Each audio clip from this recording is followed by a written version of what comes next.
اس جنگ میں اپنی نیندیں قربان کر دی ہیں۔ ایسے ہی فرض شناس ڈاکٹر کے بارے میں جانتے ہیں اسلام الدین ساجد کی اس رپورٹ میں۔ پشاور ہو یا صوبہ سرحد کا کوئی دوسرا علاقہ، کہیں بھی بم دھماکہ ہو جائے، زخمی سیدھی LRH ہسپتال ہی پہنچائے جاتے ہیں، جہاں فوراً ایمرجنسی ڈکلیئر کر کے ہسپتال کا 2200 سے زائد ڈاکٹروں، نرسز، پیرامیڈکس اور دوسرے عملے پر مشتمل فورس حرکت میں آ جاتی ہیں، جس کے کمانڈ ہسپتال کے deputy medical superintendent administration doctor Mukhtar کے ہاتھ میں ہے۔ وہ گزشتہ 12 سال سے اس عہدے پر کام کر رہے ہیں۔ ایمرجنسی دن کے وقت ہوں یا رات کو، آپ ڈاکٹر مختار کو LRH کے شعبہ ایمرجنسی میں ہی پائیں گے۔ مسلسل بم دھماکوں نے اب ان کی راتوں کی نیند بھی ختم کر دی ہے۔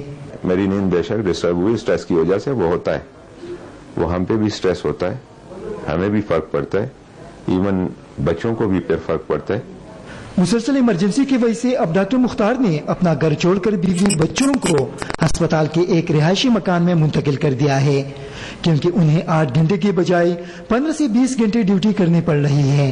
ڈاکٹر صاحب کے لیے تو ہر ٹائم ایمرجنسی رہتی ہے، کیونکہ ان کا کام ہی ایسا ہے کہ وہ لوگ 8 گھنٹے کام کرتے ہیں، وہ 24 گھنٹے کام کرتے ہیں، لیکن ایسے حالات میں تو وہ بالکل بھی گھر تو آتے ہی نہیں ہے، میں بچوں کا سب کچھ کرتی ہوئی۔ لیڈی ریڈنگ ہسپتال کے ڈاکٹر مختار کی بیگم نے تو ان کی اس مصروف زندگی کے ساتھ سمجھوتا کر لیا ہے، لیکن ان کے بچوں کو والد سے شکوہ ہے کہ وہ انہیں ٹائم نہیں دیتے۔ Everywhere we had these blast اور یہ ایمرجنسی ہوتی ہے، and if he didn't supervise these things تو پھر اور کون خیال رکھے گا، لیکن گلہ یہ ہے کہ ٹائم ہمیں بھی ملنا چاہیے۔